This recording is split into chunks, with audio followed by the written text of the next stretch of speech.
Good day, I'm Lorraine Mendez, and this is your JIS News for Monday, January 4. Jamaicans are being urged to become more actively involved in helping the country achieve its development goals in 2016. The urging came from the leaders in their 2016 New Year's Day messages.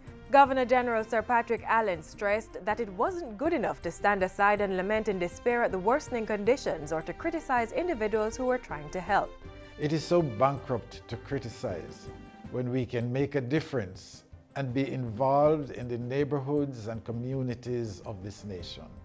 We can utilize our skills and professional expertise to mentor and help individuals who need healing. Prime Minister Portia Simpson Miller and Opposition Leader Andrew Holness also stressed the need for public participation.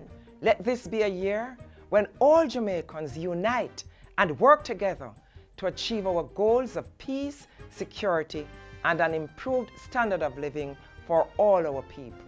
Whatever our private dreams, for them to become realities, we must actualize them with resolute and instrumental action. This year must be our year of change and prosperity. However, there cannot be change and prosperity without your participation.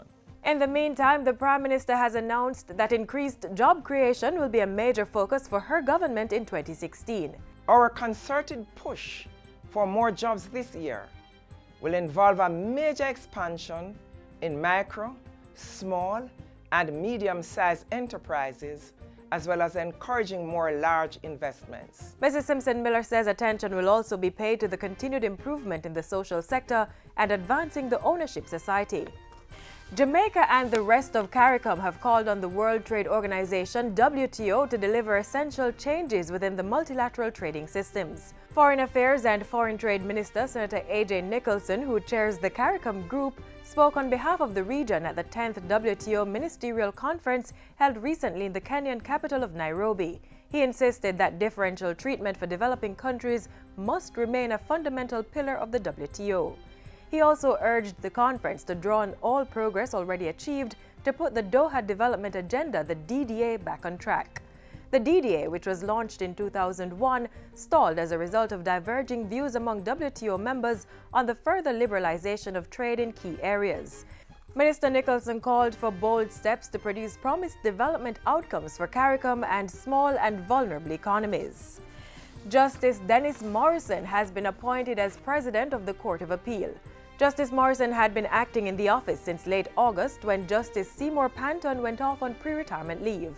The new Court of Appeal President received his instrument of office from Governor General Sir Patrick Allen this morning in a ceremony at King's House. As the 11th person to be appointed President of the Court of Appeal since independence, I am happy and happily able to build on the tradition of excellence that the Court has justly enjoyed for all of that period. And as regards the matter of change, there remain yet countless opportunities for maximizing the potential of the new technologies to transform justice delivery in the Court of Appeal. And finally, Labour and Social Security Minister Dr. Fenton Ferguson has pledged the ministry's continued support of the staff and residents of the Vineyard Town Golden Age home in Kingston. He was speaking on December 31 ahead of a tour of the facility. Dr. Ferguson said he would be meeting with the home's board of directors to determine areas for improvement. For me and my team, you must remain a special priority. And we are going to be looking at the gaps within your program, because I believe only the best is good enough for our citizens at this time. The minister visited several clusters at the facility, greeting the residents and familiarizing himself with the home. And that's it for JIS News today. I'm Lorraine Mendez. Thanks for watching.